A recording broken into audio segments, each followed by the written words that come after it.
I have found myself in a bit of a pickle. It all began with me getting a copy of the book The Hobbit, and once I was done reading this magnificent tale written by J.R.R. Tolkien, I found myself soon watching the films. Afterwards, I came into the possession of the 3-book box set of the Lord of the Rings books, and now that I've began reading The Fellowship of the Ring, I found myself wanting to explore the world of Middle-earth. So I set out to find my old Lord of the Rings online account, which was made back in September 2010. After I finally installed the game, I found myself staring upon the login screen. But now here's the big question for you. Is Lord of the Rings Online worth playing in 2022? Back in the day, I used to play a captain, which meant that I would yell at my enemies and support my allies through my screams. There are many different classes and races you can pick from at the start of the game. And though my days as a captain were fun, I found myself looking to try the game fresh and new, and thought, why don't I become Gandalf the Grey? And thus I made a magnificent copy of Gandalf. I started playing a lore master, which includes casting spells on your enemies, buffing allies with a couple of heals, and of course, being friends with those of nature, from raven, bear, and even this weird-looking swamp thing that follows me around. I think I might have nightmares. What is that? I was actually quite surprised when I played this game, as I found many new players running around. Heck, I ran into a couple of hobbits within the level 20 zone, which is quite surprising, as there are level boosts that you can utilize within the game. I will say one thing I really enjoy about this game is its open world.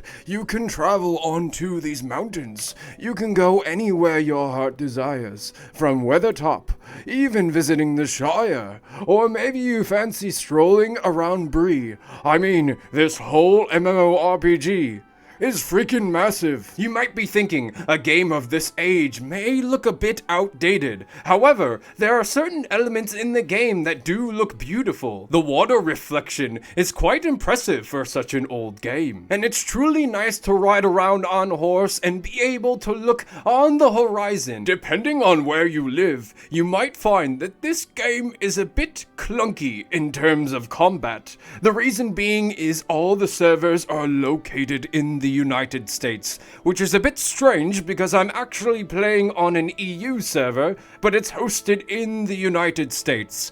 That doesn't make sense, Standing Stone Games. I quite don't understand why you do this, but nonetheless, you may have to deal with a little bit of ping issues every now and then. With most of the quests being a bit stale in my opinion, going out, killing certain mobs, collecting certain elements, bringing it back to the NPC, collecting your rewards, rinse and repeat. It's very traditional when it comes to MMORPG quests, but nonetheless, I still find it a bit, well, relaxing, as you might say. And there are plenty of cutscenes voiced by Gandalf himself to help try and explain the story if you don't feel like reading. Saruman's treachery has delayed me too long.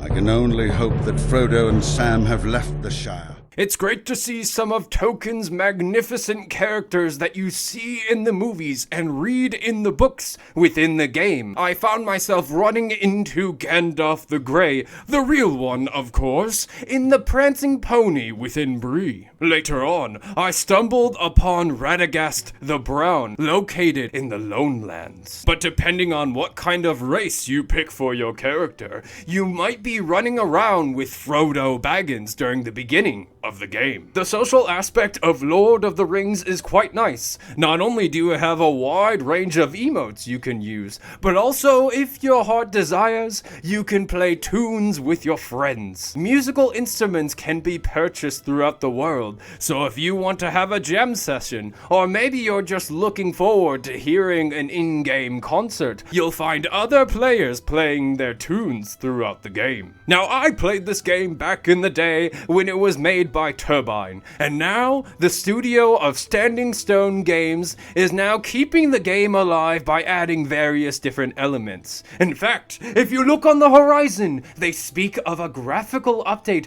coming to the game. The biggest thing with this game back in the day is I tried playing different classes. I didn't always stick to my captain. I found myself making a dwarf, and later on I made a ranger hobbit. But now I'm determined to play Gandalf all the way through until endgame. However long this takes, it might be fun to see what the game is at the end. As many different Twitch streamers I view, they're always playing endgame content. So it seems this game is still alive nonetheless. And with the most recent Lord of the Rings TV show coming to Amazon, you'll find that waves of new players will be intrigued to explore Middle-earth within Lord of the Rings Online. If you're not comfortable with old school MMORPG questing, or maybe you don't like the combat system specifically and you want something a little bit more fast, then maybe you'll find that you won't be enjoying this game for very long. But if you're a fan of Lord of the Rings, which I assume if you're watching this video and have an interest in the game, you probably are, then more often than not, you'll find yourself enjoying some elements within this game. Is it a perfect game? Of course not.